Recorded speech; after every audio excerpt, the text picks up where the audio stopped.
ನಗುತ್ತಾ ನಗುತ್ತಾ ಬಾಳು ನೀನು 100 ವರ್ಷ.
ಮಹಾಲಕ್ಷ್ಮಿ ಲೇಔಟ್ ಭಾರತೀಯ ಜನತಾ ಪಕ್ಷದ ಮಂಡಲದ ಅಧ್ಯಕ್ಷರು ನನ್ನ ಸ್ನೇಹಿತರಾದ ರಾಘವೇಂದ್ರ ಶೆಟ್ಟರ ಹುಟ್ಟುಹಬ್ಬ.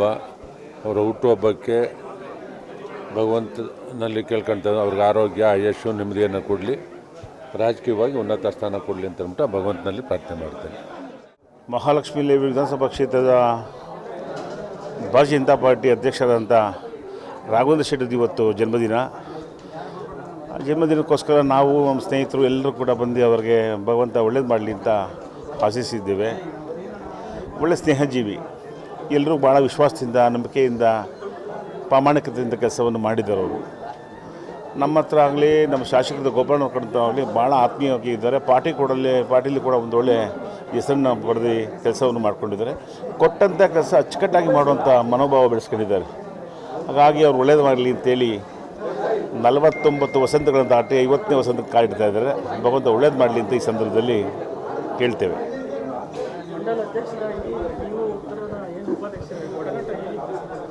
ಅವರ ಬಾಂಧವ್ಯ ಭಾಳ ಒಳ್ಳೆಯದಾಗಿತ್ತು. ನಾನು ಮೊದಲು ಅಧ್ಯಕ್ಷನಾಗಿದ್ದೆ, ತದನಂತರ ಅವರು ಅಧ್ಯಕ್ಷ ಆದರು. ನಾನು JDS-ಇಂದ ಅಧ್ಯಕ್ಷನಾಗಿದ್ದೆ. ಅವರು BJP-ಯಿಂದ ಮಹಾಲಕ್ಷ್ಮಿ ವಿಧಾನಸಭಾ ಪಕ್ಷದ ಅಧ್ಯಕ್ಷರಾದರು. ನಾನು ಬೆಂಗಳೂರು ಉತ್ತರ ಜಿಲ್ಲೆ ಉಪಾಧ್ಯಕ್ಷನ ಕೆಲಸವನ್ನು ಮಾಡಿ ನಮ್ಮಿಬ್ಬರು ತುಂಬ ಒಡನಾಟ ಚೆನ್ನಾಗಿತ್ತು. ಈ ಕ್ಷೇತ್ರದ ಎಲ್ಲವನ್ನೂ ಕೆಲಸ ಮಾಡೋಕೆ ನಾವಿಬ್ಬರು ಕೂತ್ಕೊಂಡು ಮಾತಾಡಿ ಶಾಸಕರು ಒಪ್ಪಿಗೆ ತೊಗೊಂಡು ಕೆಲಸವನ್ನು ಮಾಡ್ತಿದ್ದೋ. ಏನೇ ಕೆಲಸ ಕಾರ್ಯ ಇದ್ದರೂ ಕೂಡ ನನ್ನನ್ನು ಅವ್ರನ್ನಿಬ್ಬರು ಕರೆದು ಶಾಸಕರು ವಹಿಸ್ತಿದ್ರು ಈ ಥರ ಮಾಡಿ ಅಂತ. ಹಾಗಾಗಿ ಕೆಲಸ ಮಾಡ್ಕೊ ಒಂದು ದಿನವೂ ನನಗೂ ಅವ್ರಿಗೆ ಬೇಸರ ಆಗಿಲ್ಲ. ಅಷ್ಟು ಚೆನ್ನಾಗಿ ಮಾಡ್ಕೊಂಡ್ಬಂದೀವಿ. ಮುಂದಿನ ದಿನಗಳಲ್ಲಿ ಭಗವಂತ ನಮ್ಮಿಬ್ಬರು ಹಿಂಗೆ ಬುದ್ಧಿ ಕೊಡಲಿ ಅಂತ ಹೇಳಿ ಸಂದರ್ಭ ಕೇಳ್ಕೊಳ್ತೇನೆ. ವಿಧಾನಸಭಾ ಕ್ಷೇತ್ರದ BJPಯ ಅಧ್ಯಕ್ಷರಾದ ಶ್ರೀಯುತ ರಾಘವೇಂದ್ರ ಶೆಟ್ಟಿಯವರ ಹುಟ್ಟುಹಬ್ಬದ ಸಂಭ್ರಮ ಇವತ್ತು. ರಾಘವೇಂದ್ರ ಶೆಟ್ಟಿ ಅಂದರೆ ಒಂದು ಶಕ್ತಿ, BJPಯ ಒಂದು ಶಕ್ತಿ. ಒಬ್ಬ ಸಾಮಾನ್ಯ ಯುವಕ ದಕ್ಷಿಣ ಕನ್ನಡ ಭಾಗದಿಂದ ಬೆಂಗಳೂರಿಗೆ ಬಂದು ಇಂಥ ಒಂದು ಸಾಧನೆ ಮಾಡಿ ಇವತ್ತು ಅವರು ಮಾಡಿದ ಸಾಧನೆಯನ್ನು ಹೇಳಿಕ್ಕೆ ಹೋದರೆ ಬಹುಶಃ ಧಾರ್ಮಿಕವಾಗಿ, ಸಾಂಸ್ಕೃತಿಕವಾಗಿ, ಸಾಮಾಜಿಕವಾಗಿ, ರಾಜಕೀಯವಾಗಿ ಎಲ್ಲ ಕ್ಷೇತ್ರಗಳಲ್ಲೂ ಸಹ ಅವರ ಒಂದು ಛಾಪನ್ನು ಅವರು ಇಟ್ಕೊಂಡಿದ್ದಾರೆ. ಅಂತಹ ಒಂದು ವ್ಯಕ್ತಿತ್ವ ಬಹಳ ಅಪರೂಪ.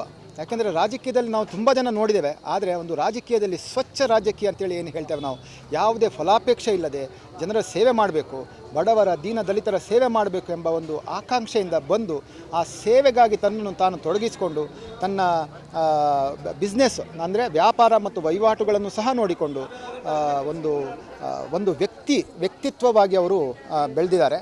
ಅಂತಹ ರಾಘವೇಂದ್ರ ಶೆಟ್ಟಿಯವರು ನಮ್ಮ ಈ ಕ್ಷೇತ್ರದಲ್ಲಿ ಬಹಳ ಜನಪ್ರಿಯ ವ್ಯಕ್ತಿ, ನಮ್ಮ ಸ್ನೇಹಿತರು. ಬಹಳ ಪ್ರೀತಿಯಿಂದ ಅವರು ಒಂದು ಅರಸು ಬೃಂದಾವನ ಎಂಬ ಒಂದು ಮನೆಯೂ ಸಹ ಕಟ್ಟಿದ್ದಾರೆ.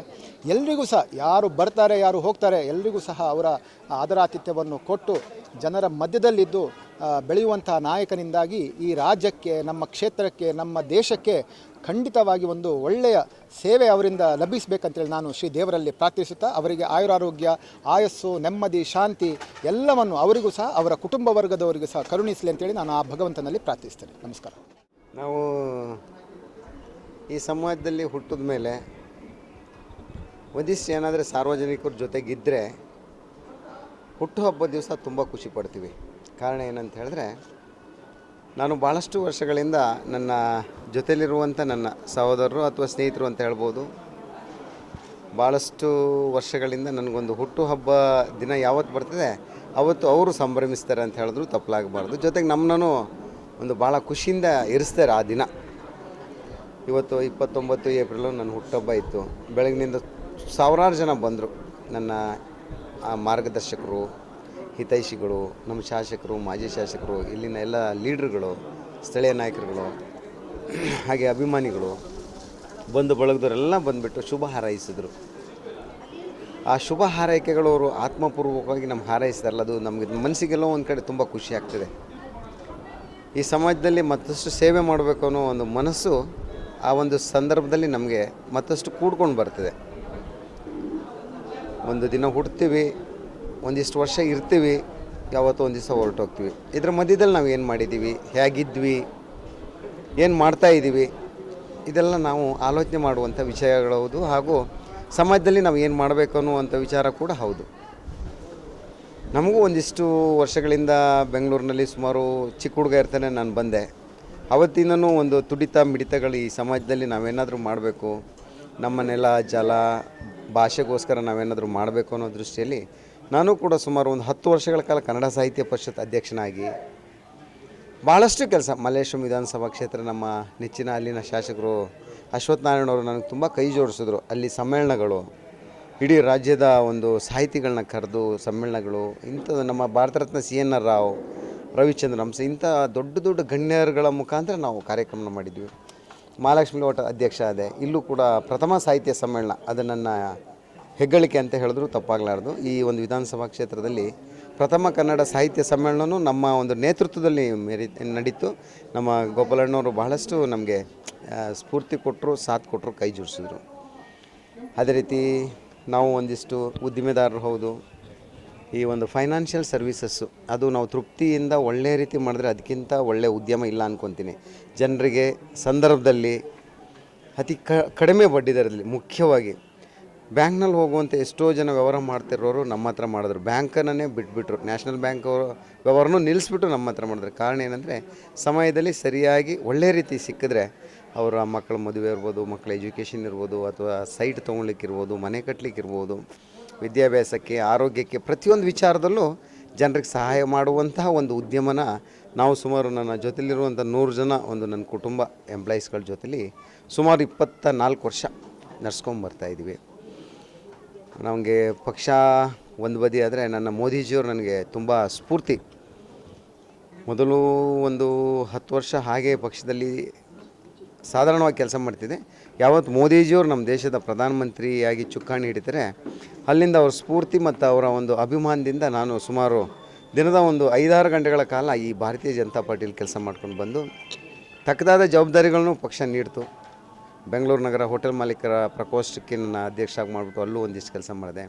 ತರುವಾಯ ಮಹಾಲಕ್ಷ್ಮಿ ಲೇಔಟ್ ವಿಧಾನಸಭಾ ಕ್ಷೇತ್ರದಲ್ಲಿ ಭಾರತೀಯ ಜನತಾ ಪಾರ್ಟಿ ಅಧ್ಯಕ್ಷರಾಗಿ ಇಲ್ಲಿ ಸಂಘಟನೆ ಮಾಡಲಿಕ್ಕೆ ಇದು ಮಾಡಿದ್ರು.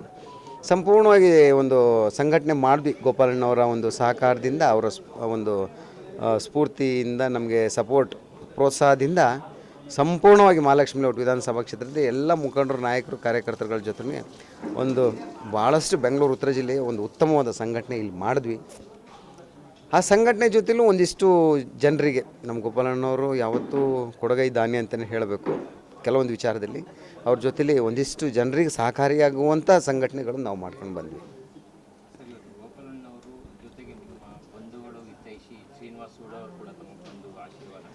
ಹೌದು, ನಾವು ಚಿಕ್ಕಲ್ಲಿರುವಾಗ ಪರಿಸ್ಥಿತಿ ಹದಗೆಟ್ಟು ಹೋದವಾಗ, SLC ಆದವಾಗ, ದಾರಿ ದಿಕ್ಕು ತೋಚದೇ ಇರುವಾಗ ನನ್ನ ಚಿಕ್ಕಪ್ಪ ಬೆಂಗಳೂರಿನಲ್ಲಿ ಆ ಸಂದರ್ಭದಲ್ಲಿ ಅವರು ದೊಡ್ಡ ಹೆಸರು ಮಾಡಿದಂಥ ವ್ಯಕ್ತಿ.